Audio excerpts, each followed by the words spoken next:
Hey everyone. Today's May 14th. I'm Gene, and you're hanging with Uncle. And today I kind of have, to me, an uplifting topic where in special election seats, Democrats are flipping very strong red seats, from red to blue. And we'll start in Pennsylvania, where they flipped a house, or not a seat in the Senate there, the state Senate in Pennsylvania, that just a few months ago in November had voted for Cadet Bone Spurs by a 15 point margin. So that's a pretty big swing.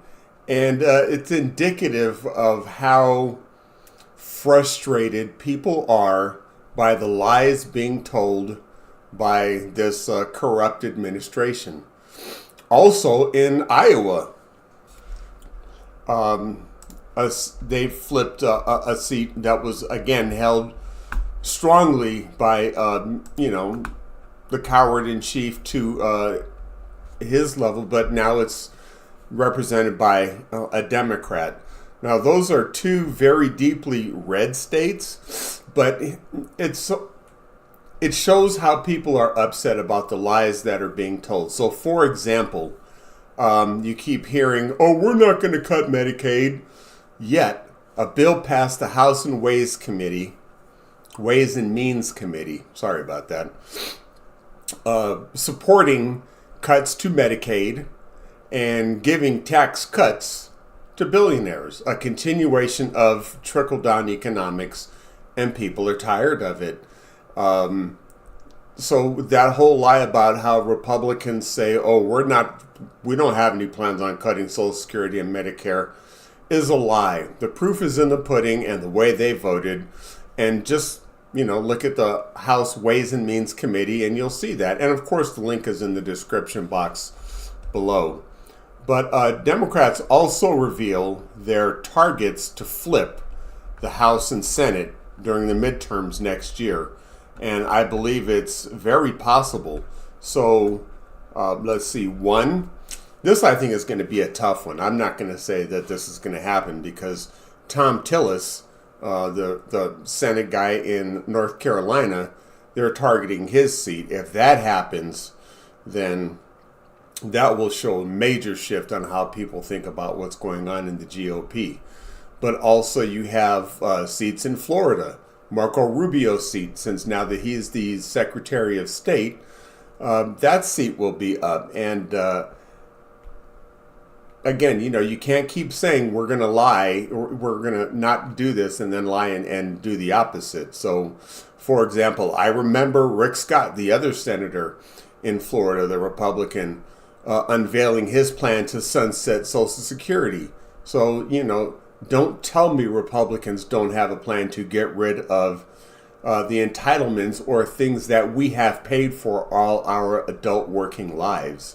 Again, I worked 2 jobs most of my life, and that's a lot of money I paid into Social Security and Medicare to have it taken away, because I know there's no plan to reimburse us for the money that we spent paying into those programs. So it's just tantamount to theft. And that's what Republicans are doing, in my opinion. I'd love to know what your thoughts. There's a comment section below. You can leave them down there. I'd be happy to read them and talk to you about it if you think you want to have an intelligent conversation.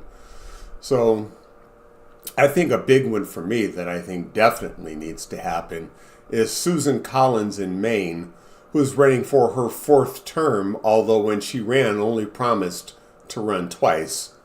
Another lie being told by Republicans.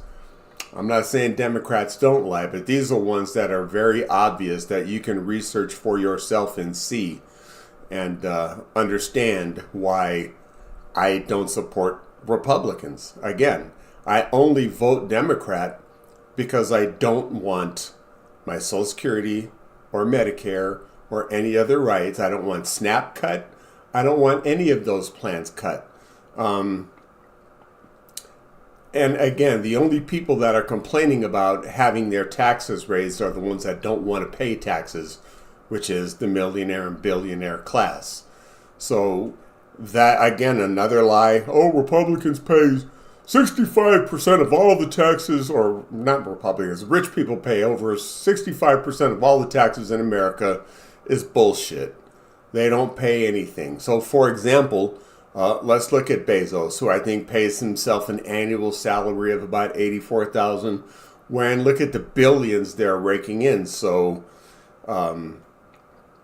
they pay things like, payroll tax, that kind of stuff. They pay in Social Security and Medicare for their employees. They have to pay those taxes. But as far as income tax, what you and I are taxed on, they pay zero because of the loopholes given to corporations that are not given to you and me.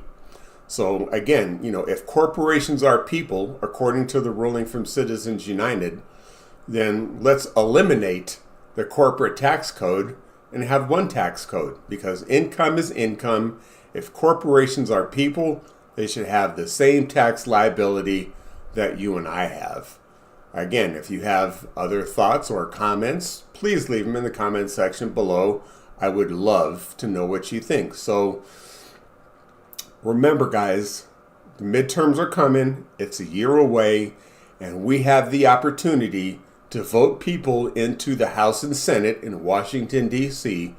that will impeach Cadet Bone Spurs for his crimes, like taking a $400 million jet from an adversary of the United States and thinking there's no quid pro quo behind it.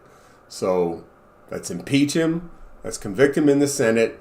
Let's get rid of him and have normal political discourse between Democrats and Republicans on the Hill. That I support. I welcome, but I don't support the lies and the grifting. So those are my thoughts for the day. I'd love to know what yours are. Again, please subscribe. Most importantly, hit that thumbs up, hit that like button. It goes a long way, and I personally greatly appreciate it. Remember the golden rule. Treat each other the way you want to be treated. So that's all I have for today. I'm Gene. Thank you, and I will see you guys later.